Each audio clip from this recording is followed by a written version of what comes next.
Selamat mendengarkan podcast ini. Shalom Bapak Ibu dan saudara-saudara yang terkasih di dalam Tuhan. Kebenaran saat ini berjudul melipat gandakan pertahanan. Salah satu perubahan yang benar dan terjadi dalam hidup orang percaya yang sungguh-sungguh mencari Tuhan, haus dan lapar akan kebenaran dan merindukan perubahan adalah ia merasa aneh dan asing di tengah-tengah lingkungan yang biasanya ia tidak merasa aneh. Dulu, kita sama dengan mereka. Satu frekuensi, satu irama, satu nada, satu selera. Tetapi kemudian ketika kita mulai berubah, di mana fokus hidup kita mulai terarah kepada Tuhan dan kerajaan-Nya, selera duniawi mulai berubah menjadi selera surgawi. Kita akan melihat diri kita aneh. Kenapa aku tidak seperti dulu? Pasti orang di sekitar kita cepat atau lambat pun akan melihat perubahan tersebut. Saudara-saudara, ketika kita berada di tengah-tengah mereka, kita merasa tidak nyaman. Ada perasaan menolak atau tertolak. Sejatinya itu adalah ciri dari kehidupan orang percaya yang sedang dipindahkan Tuhan. Dan inilah yang sebenarnya lebih penting dari perubahan ekonomi, kesehatan, atau perubahan dalam hidup yang bersifat fana. Justru perubahan seperti inilah, ya, perubahan yang paling normal di mata Tuhan, paling benar. Kita yang terus dengan setia mencari kebenaran, doa pagi setiap hari, tidak mungkin kita tidak berubah. Kita sendiri juga merasa perubahan tersebut. Hal-hal yang dulu kita kemukakan tidak kita kemukakan lagi, karena kita anggap kurang atau tidak pantas. Gelora emosi yang dulu muncul dan mengalir sekarang mulai tereliminir.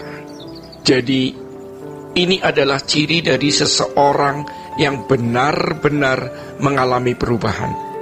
Namun jika kita sudah mulai mengalami perubahan, waspadalah. Iblis melihat kita membahayakan. Iblis melihat itu sebagai ancaman bagi kerajaan kegelapan. Iblis bisa melipat gandakan serangan, melipat gandakan serbuan dalam hidup kita.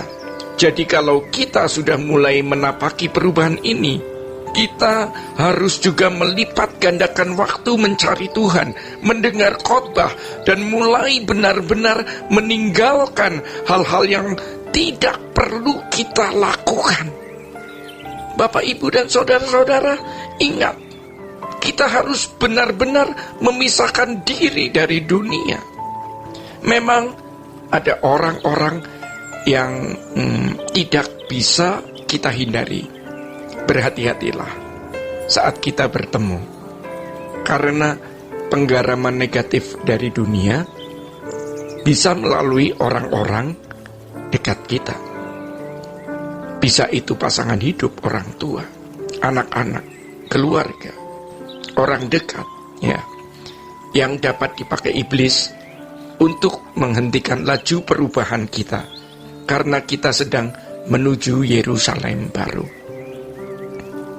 Iblis akan memasang ranjau-ranjaunya supaya kita terhambat dan kalau bisa digagalkan.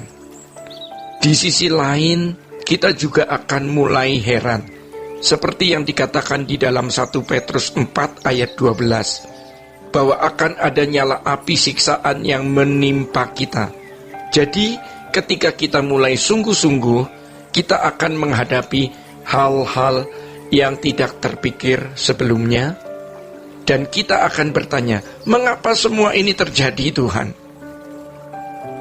Kita akan dimurnikan melalui banyak hal, supaya kita menjadi mempelai yang cantik, yang dikatakan oleh 2 Korintus 11 sebagai perawan suci. Kita akan menjadi perawan suci, dimurnikan. Namun tekad kita harus makin bulat. Dan satu hal yang penting yang kita harus lakukan adalah kita harus memiliki satu ruangan di dalam hidup ini. Dan itu adalah ruangan milik Tuhan yang tidak boleh dibagi dengan yang lain. Maka kata berkemas-kemas itu penting untuk kita ingat terus, agar kita tidak ada waktu untuk hal yang tidak perlu.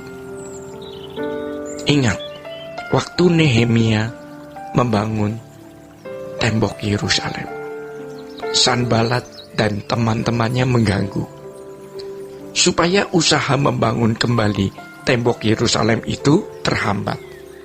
Ada saja yang dilakukan oleh kuasa kegelapan dalam menghambat pembangunan hidup rohani kita. Tetapi justru seharusnya hal itu membuat kita lebih kokoh dari sebelumnya. Jadi, milikilah satu ruangan, supaya ruangan itu hanya diisi oleh Tuhan, dan prinsipnya tidak ada kegiatan yang tidak diarahkan untuk Tuhan. Jadikan hidup kita berarti bagi kerajaan surga. Sekecil apapun peran kita, tapi bukan berarti kita memberi yang kecil, melainkan kita memberikan segenap hidup kita tanpa batas. Dan kita tahu, kalau suatu hari kita bertemu dengan Tuhan, kita akan mengerti betapa kita harus setepat-tepatnya melakukan apa yang Tuhan kehendaki, menghormati Tuhan setinggi-tingginya, tunduk serendah-rendahnya, dan memberikan sebanyak-banyaknya yang kita miliki sampai tidak ada sisanya lagi. Maka kita harus memisahkan diri dari dunia. Terserah orang mau bicara apa, tetapi kita harus dalam satu integritas, yaitu berbeda dengan dunia.